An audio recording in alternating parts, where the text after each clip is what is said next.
Today we're here to kind of celebrate accomplishments as well as talk about things in the future, and we're going to be identifying in a short time here a number of practices who have been kind of on the leading edge, both practices and hospitals who have attested to meaningful use. The Kentucky Medicaid program began in January of this year, just as a milestone, as one of the first states in the country to launch its Medicaid incentive program and to start making payments.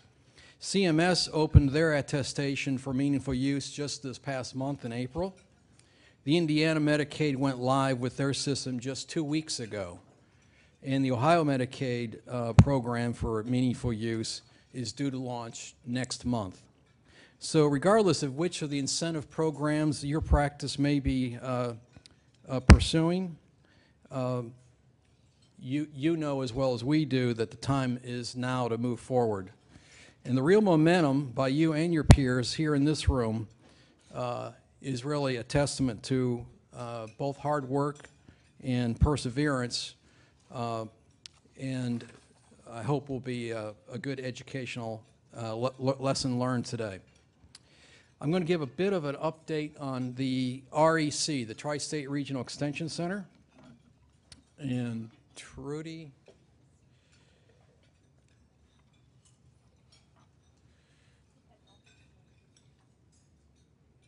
Trudy. Please, Trudy. None of these work.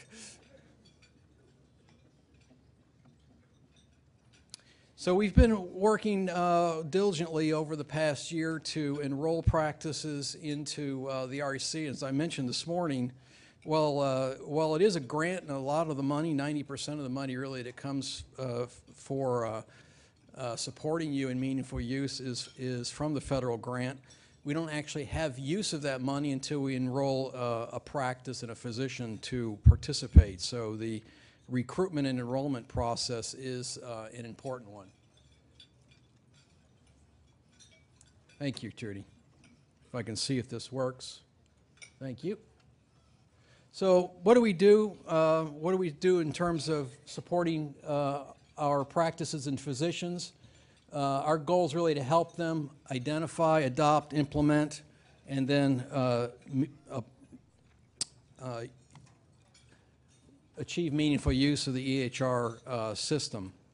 And that's a multi-month effort. Generally, if you're a paper practice, it's going to take 9 to 12 months for all of that to occur.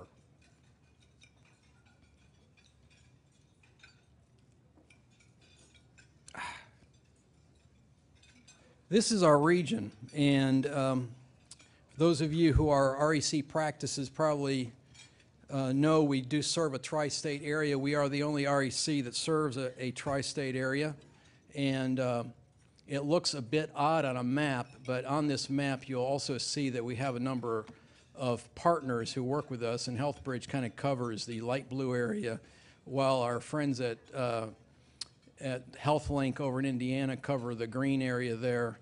And then down in Kentucky, we have both the University of Kentucky, the Northeast, and the Northeast Kentucky Rio supporting particular counties, and up in the Springfield, Greene County area, we have the Collaborating Communities, HIE.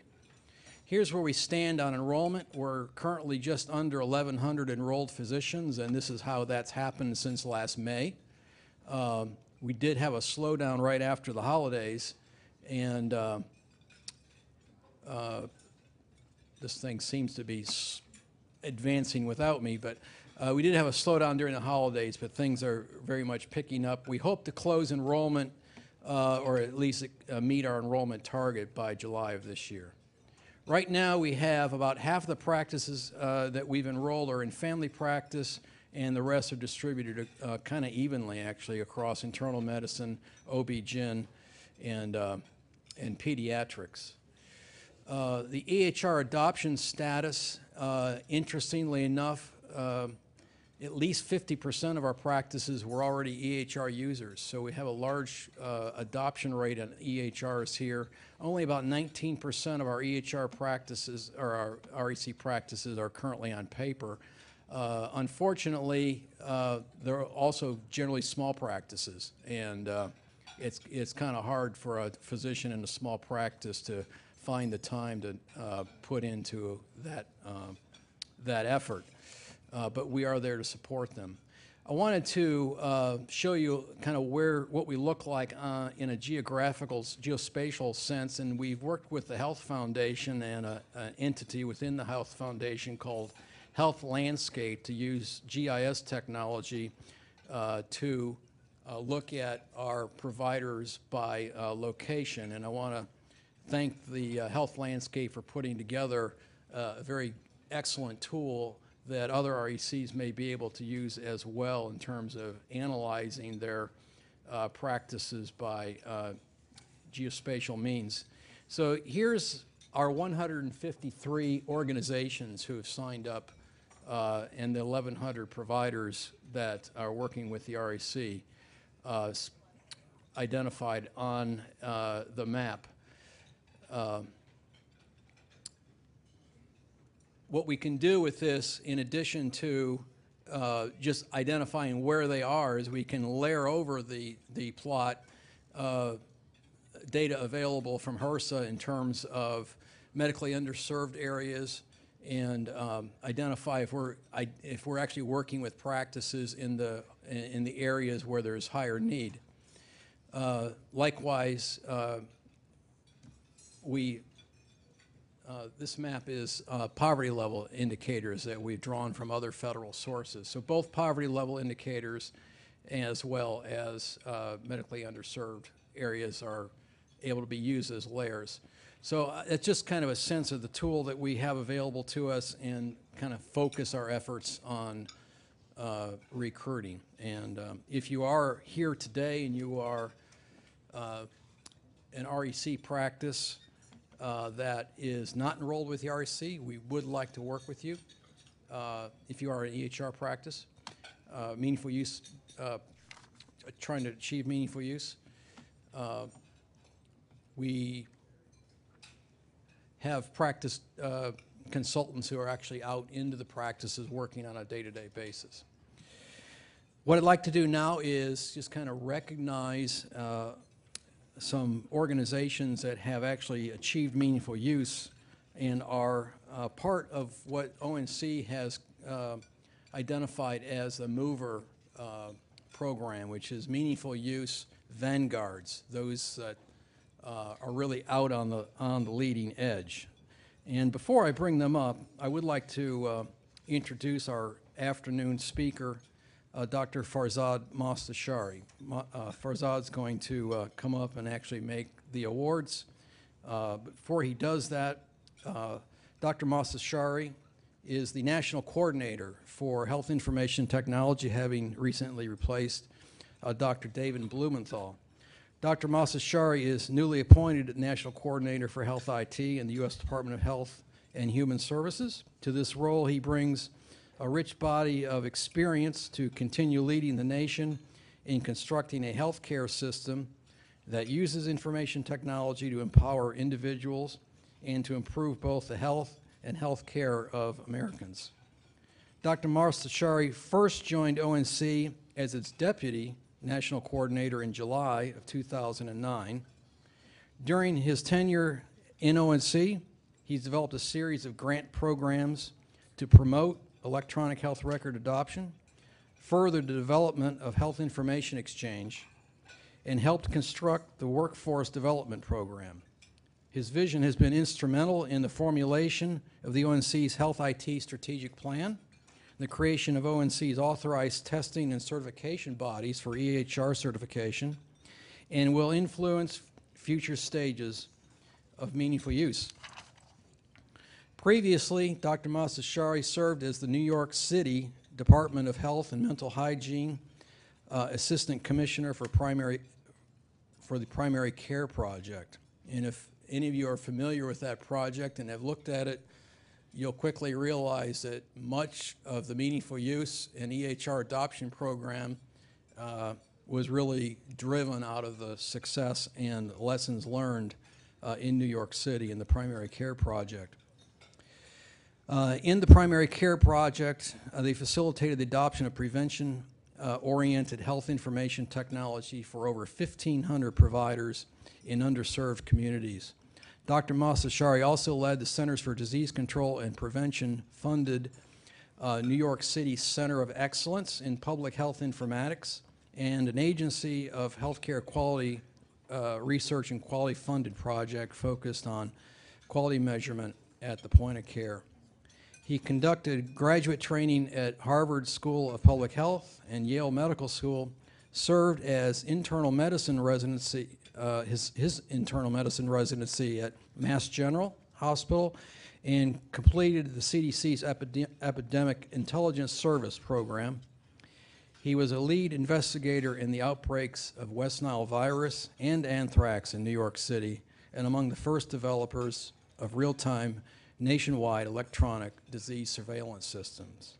So Dr. Masashari, if you could join me here next to the podium, I will announce the awards that we're going to make.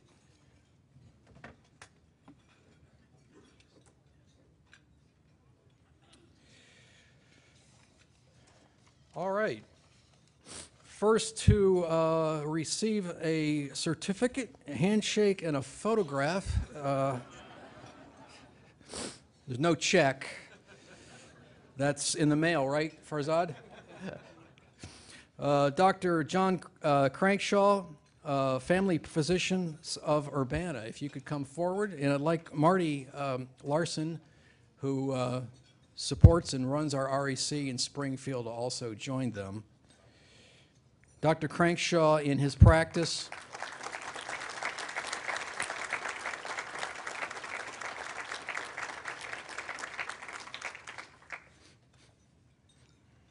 Dr. Crankshaw, in his practice of 3 additional physicians, attested for Medicare meaningful use on April 27th.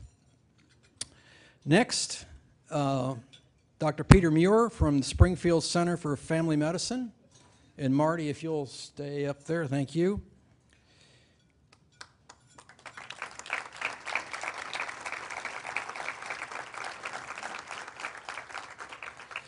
Dr. Muir is very much an informatics leader in our community and has been part and parcel of a number of innovations and developments in information exchange activities, and we're very proud that he's also a mover and one of the first to attest to Medicare meaningful use in the state of Ohio. So he and his 5 other providers attested, and they need the certificate. Wake up, Dave. He and his 5 other partners attested on April 26th, so you actually beat Dr. Crankshaw by a day.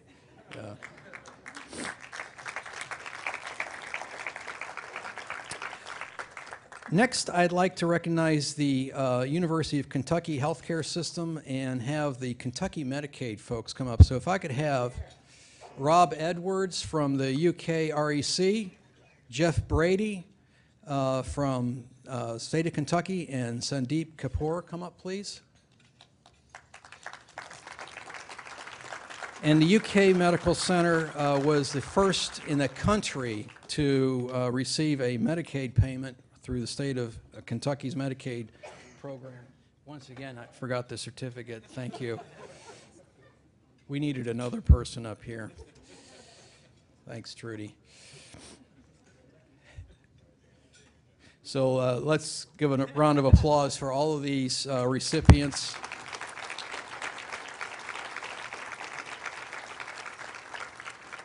Next year when we do this, at least half of the room should be able to say the same thing, if I'm not mistaken.